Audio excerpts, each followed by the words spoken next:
That's why they're coming to you, okay? So it's okay to remain upbeat and positive when somebody comes and have a conversation with you around it.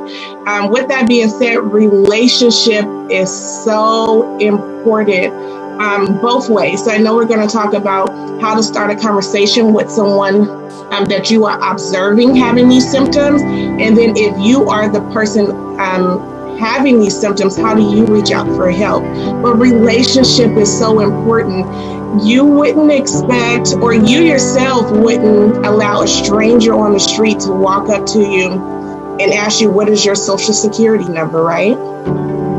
So it's the same exact thing. If you don't have a relationship with somebody, you can expect to go to them and have a serious conversation like this and get to the meat of what's really going on. So make sure that you actually have a relationship with the person before you approach them and try and dig deep into what's happening, because you're opening up a wound. You're opening up a space in somebody's life that is very, very critical. Okay, so if you don't have a solid relationship with that person, or if you feel like you're not totally equipped, there's always resources. There's always people that you can direct them to, or pull in people that you do know that they have a really strong relationship with. But don't take offense to it, because I wouldn't do it. I say that all the time with my clients, especially if they're coming through the residential setting, Dr. Tan. I tell my staff, you don't ask them nothing personal until what is their name? How about that? Can you tell me that? What is your name before you come and start diving into things? So just build a relationship. So make sure that is on the top of your list. All right, Dr. Taya, take it away. Absolutely, Shanice. I couldn't agree more of the importance of a relationship before you go diving into someone's struggle. And again, like Shanice first stated earlier, just being equipped to deal with that. If a person opens up to you and becomes suicidal right in your face, and you don't have the tools, that person can ultimately take their life. And what a sad day it would be that somebody died because you were too prideful to say, hey, my friend needs help, or to go out and get support from someone who was more equipped, or at least to take them to the nearest ER, or to talk to a support person that you know is connected to them. So it's so important to have a relationship and a rapport prior to digging in. So I wanted to, which is the focus of our conversation, is how to have a conversation with someone about suicide and depression. So I think first and foremost, we need to have wisdom. Proverbs 4:7. Wisdom is the principal thing, and with all thy wisdom, get an understanding.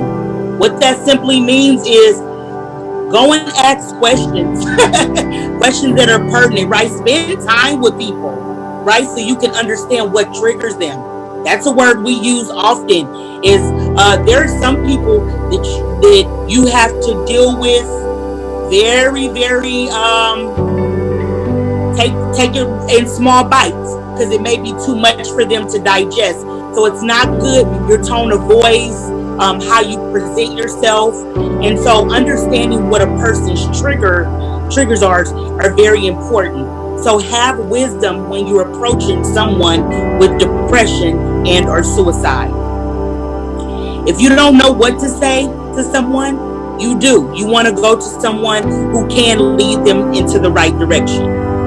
Number 2, listen attentively to what's being said. I think Shanice talked about it a little bit. Life is not worth living. Quotes like that, life is not worth living.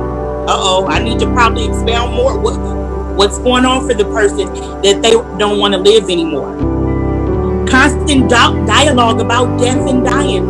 I wish I can go visit Aunt May May. I wish I can go be with my mom and dad. I wish I can go visit my grandmother who's passed. That's a red flag, right? That your conversation is always around death and dying. So reuniting with deceased family and friends. People making statements like, I would be better off dead. So they don't even want to live anymore. They don't feel like they have nothing to contribute to society, so that they would rather be dead. Sick of being tired. I'm sick of being tired. I'm done. You want to explore that further. That doesn't necessarily mean that they're on the edge, but conversations such that can be leading. So you want to try to have that rapport with a person, so you can just kind of ask, well, what's going on? What do you mean by that when you make comments like that? And then nobody cares. Nobody cares. That's a popular one that I've heard. Nobody likes me. Nobody cares. And so when people don't feel that social connectedness, oftentimes that's triggering too, because we were created to be around people, to learn from others, right? To be loved and nurtured. And when people walk around and feel like nobody cares about me, they don't care about what happens to me, I can go jump off a bridge, they can care less. I haven't accomplished anything anyway. So you want to have an ear out for what's being said. You also want to listen attentively, guys, to what's not being said. So oftentimes we focus on the person who's very guarded, that chooses not to talk. We focus on a person that's withdrawn, that's sitting in the back, maybe have their shades on, isolative, don't have many friends. And we don't look and focus on a person that's really loud, that's encouraging others, that's appearing confident, and they're still struggling in silence.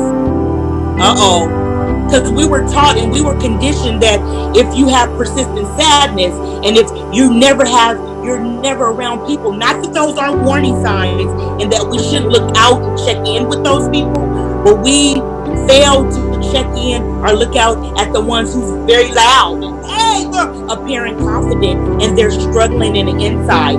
So that's important to know. Empathetic understanding. So even if you've not struggled with depression, and I don't want to generalize, but I'm sure we've all had some level of sadness tied to grief or loss, or just having a bad day during this pandemic. And so even if you don't know what a person is going through, it is so important to exercise a level of empathy. Empathy does not look like sympathy. It's not feeling bad for, but it's actually getting in there and understanding what it feels like to suffer, what it feels like to not have repetitive bad days, what it feels like to lose my appetite, to sit in a house alone without support, right? So if you can learn to maybe talk from that space, to try to build rapport from that space, then I think you're doing your part, right? And we understand that we won't be able to help everybody, but if you could just help one, right, with some of the tools that we're giving you, then it's purposeful. You've saved a life. And so just be very, very mindful. Again, our tone of voice, how we're presenting, the importance of a relationship, the importance of building rapport with persons that we don't particularly maybe talk to, so that we can get an understanding. I think those are all really good, Dr. Taya. I wanted to touch on a few things, but before I do, if anybody out there, if you have any particular questions that you may want answered, feel free to drop them in the comment section, and we will start answering any questions that we can towards the end of the segment. But it's so important to use open-ended questions. And I think, so this conversation is solely about people that you're supposed to have relationships with, right? So we're talking about friends, we're talking about family members, we're talking about coworkers, we're talking about our church leaders, we're talking about our pastors, we're talking about people that are in high ranks within the community. So we're talking about people that you may have some type of rapport relationship with, so you should know them, right? So you should know their pattern. And so when something is off, don't ignore it. Like Dr. Taya is saying, don't ignore the warning signs. And maybe you may not feel comfortable in having a conversation. But one thing I suggest is never saying, are you doing okay? Because that just leaves a yes or no answer.